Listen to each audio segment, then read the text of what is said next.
Muhaciratdagi Uyg'ur tashkilotlaridan Uyg'ur kishilik huquq qurilishi, Uyg'ur Amerika birlashmasi va Dunyo Uyg'ur qurultiyi qatorliqlar 10 noyabr kuni Xalqaro emgak tashkilotiga ochiq maktub yo'lladi. Maktubda mazkur tashkilotning bosh direktori Gay Rayder Uyg'urlarni majburiy emgak silish qilmishini ayblashga chaqirildi. Uyg'ur kishilik huquq qurilishining direktori Ömer Qanat bu vaqtda so'z qilib, Uyg'urlar hozir xalqaro emgak tashkilotining Uyg'urlarni majburiy emgak silish qilmishi haqida lamjim demasdan sukut turishining sababini jiddiy so'ramoqda dedi.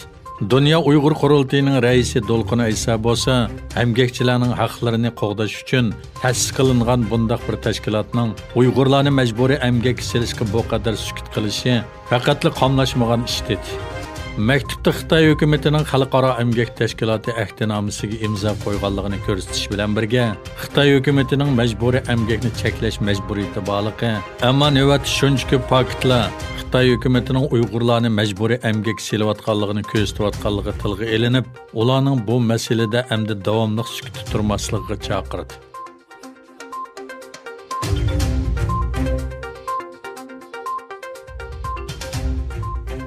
Xitoy hukumatining 2022-yildagi qishliq olimpik yig'iniga sahibxonlik qilishni cheklash cho'qonlari yaqindan buyon borgan-sari yuqori pallaga ko'tarilishga boshladi.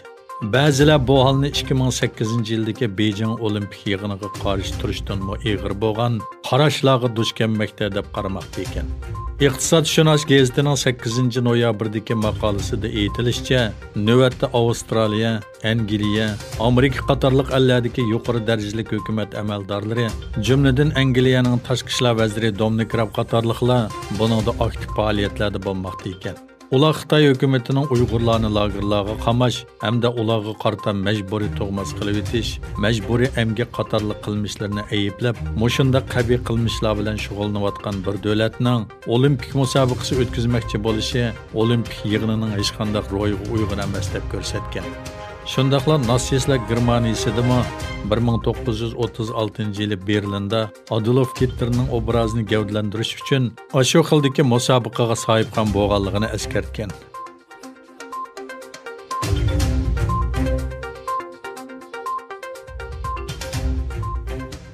Noyabr Ronald Reagan instituti erkinlik va demokratiya markazi Amerikaning tashqi siyosatlari ustida maxsus yig'in uyushtirgan. Amerika Tashqi ishlar ministri Mike Pompeo Amerikaning qimmat qarishi va Amerikaning qimmat qarishiga tahdid bo'layotgan Xitoy kompartiyasi haqida maxsus to'xtalgan. Pompeo so'zida yana Amerikaning har vaqt erkinlik tarafida turadiganligini alohida ta'kidlagan. U Amerikaning davomli ittifoqdoshlari bilan hamkorlashib, Xitoy xirisi oldida texnik kuchlik, texnik ochiq oshkor harakat qiladiganligini bildirgan. Mike Pompeo o'zi qatnashgan har qanday yig'in va suhbatlarda Uyg'ur, Tibet, Hong Kong masalasini davomli tilga oladigan bo'lib, u bu nuqtani bu qitimni unutib qolmagan. U mundaq degan: Kishilik huquq dafsandichiligiga sal qarmaslik kerak. Xitoy kompartiyasining atalmish Xinjiang, Tibet va boshqa yerlardagi bostirishlarni qabul qilib bo'lmaydi. U yana urg'ulik qilib monolarni qo'shimcha qildi. Tinchlikni qo'g'dash uchun bu xiristlar faqat diplomatik tirishchanliklarla emas, balki harbiy kuchni talab qiladi. Pompeo navbatda xalqaro siyosatda talash-tartish qilinayotgani Amerika-Xitoy o'rtasidagi petishlanmaslik bo'lmasdan, balki mustabidlik bilan erkinlikning chiqishanmaslik ekanligini alohida eskartgan.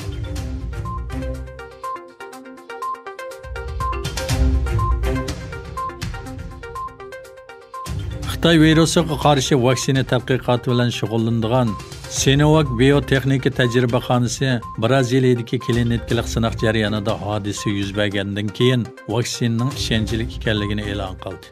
Turkiyada bu vaksina sinaq qilayotgan Sinovac shirkati yozma bayonot e'lon qilib, biz vaksinamizning to'liq bexatarligiga ishonamiz dedi. Hamda Braziliyadagi hodisaning vaksina bilan bevosita aloqasi yo'qligini aytdi.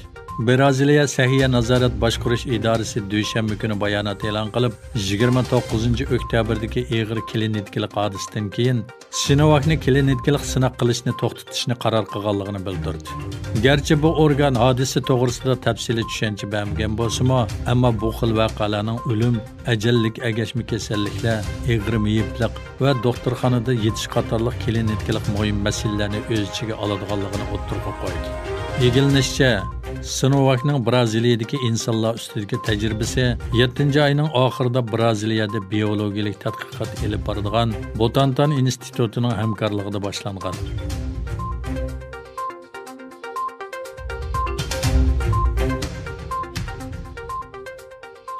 Xitoyning chegara qo'shnisi Nepalning 150 gektardan ortiq zaminni o'ziga qo'shib olganligi o'ttirg'i qo'yildi. Telegraf gazetining xabariga qaraganda, Nepallik bir turkum siyosiy yo'llar Xitoy hukumatining 6 chegara rayonidagi chegara tashlarining o'rnini va tabiiy chegara rolini o'ynaydigan daryo qirg'ini o'zgartirish orqali yer egilib olganligini o'ttirg'i qo'ydi. Siyosatchilar Xitoy Xalq ozodlik armiyasi askarlarining Lima vodiysi bilan Xomlarning g'arbiy shimolidagi Helisa bozori o'tirisidagi chegara tashlarini ko'chirib, ular ishg'ol qilgan rayonlarda baza qurganligini o'ttirg'i qo'ydi. Yana bir tarafdan Tibet avtonom rayonida ishlayotgan Xitoy injenerlarining Himalaya tog'idan kelgan eqinlarning yo'linishini o'zgartib, yerlarini kengaytganligi to'g'risida ayblashlar bor. Nepal doiralari bu usullar bilan hozirgacha 150 gektardan ortiq yerning Xitoy tarafidan ishg'ol qilinganligini o'ttirg'i qo'ydi.